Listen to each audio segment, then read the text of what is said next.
Karibu mpendwa msikilizaji na mfuatiliaji wa St. Gaspar Media katika kipindi cha tafakari ya Injili ya siku. Leo Alhamisi, juma la 12, kipindi cha mwaka A wa kanisa. Masomo ya leo. Somo la kwanza linatoka katika kitabu cha pili cha Wafalme, sura ya 24, aya ya 8 hadi ya 17. Na Injili takatifu kama ilivyoandikwa na mwinjili Mathayo, sura ya 7, aya ya 21 hadi ya 29. Karibu tusikilize Injili. Yesu aliwaambia wanafunzi wake, si kila mtu aniambiaye Bwana, Bwana, atakayeingia katika ufalme wa mbinguni, bali ni yeye afanyaye mapenzi ya Baba yangu aliye mbinguni. Wengi wataniambia siku ile, Bwana, Bwana, hatukufanya unabii kwa jina lako, na kwa jina lako kutoa pepo, na kwa jina lako kufanya miujiza mingi? Ndipo nitawaambia dhahiri, sikuwajua ninyi kamwe. Ondokeni kwangu, ninyi mtendao maovu. Basi kila asikiaye hayo maneno yangu na kuyafanya atafananishwa na mtu mwenye akili aliyejenga nyumba yake juu ya mwamba. Mvua ikanyesha, mafuriko yakaja, pepo zikavuma, zikaipiga nyumba ile isianguke, kwa maana misingi yake imewekwa juu ya mwamba. Na kila asikiaye hayo maneno yangu asiyafanye atafananishwa na mtu mpumbavu aliyejenga nyumba yake juu ya mchanga.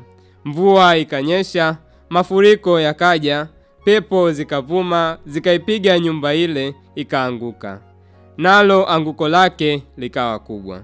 Ikawa Yesu alipoyamaliza maneno hayo, makutano walishangaa mno kwa mafundisho yake, kwa maana alikuwa akiwafundisha kama mtu mwenye amri, wala si kama waandishi wao. Neno la Bwana. Sifa kwako Kristo.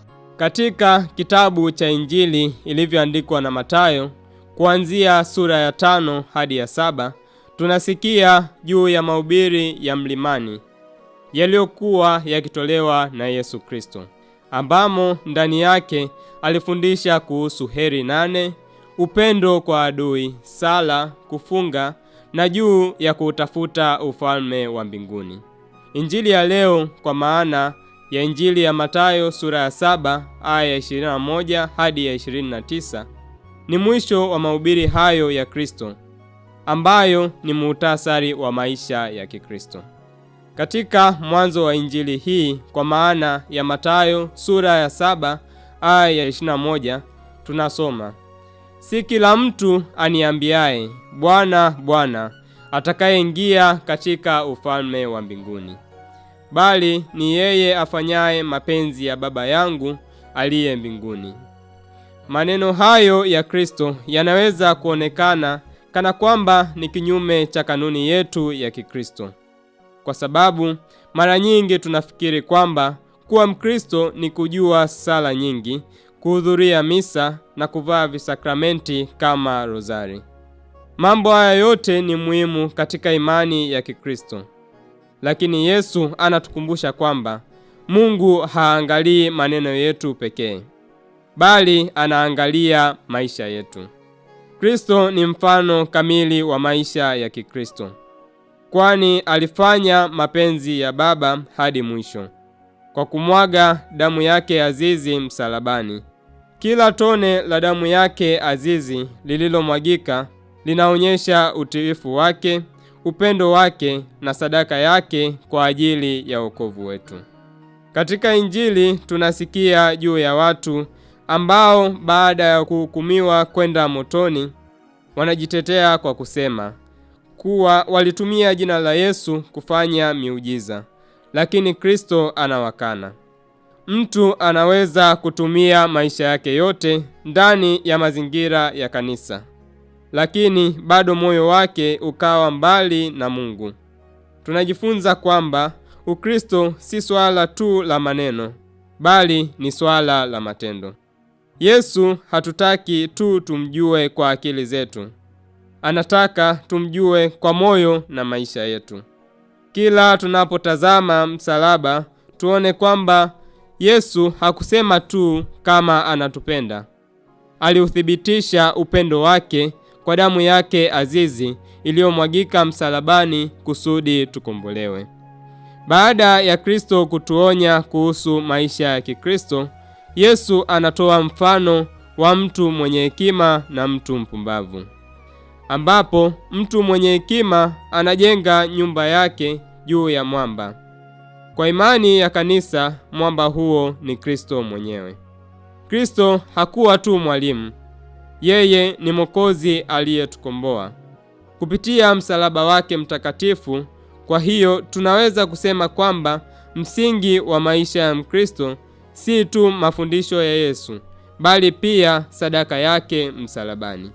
Katika mfano wa Yesu, anasema kuwa mvua, mafuriko ya mito na pepo zote zilitokea katika nyumba zote mbili.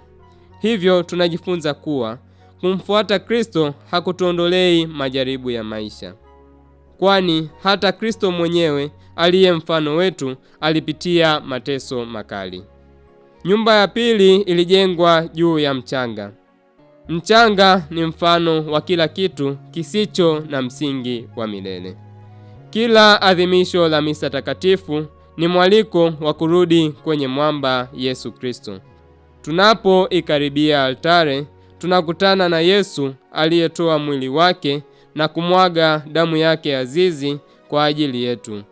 Ekaristi takatifu, kama tunavyosoma katika Katekisimu ya Kanisa Katoliki kuanzia namba 1371 na kuendelea, inavyosema ni kilele cha maisha ya Kikristo.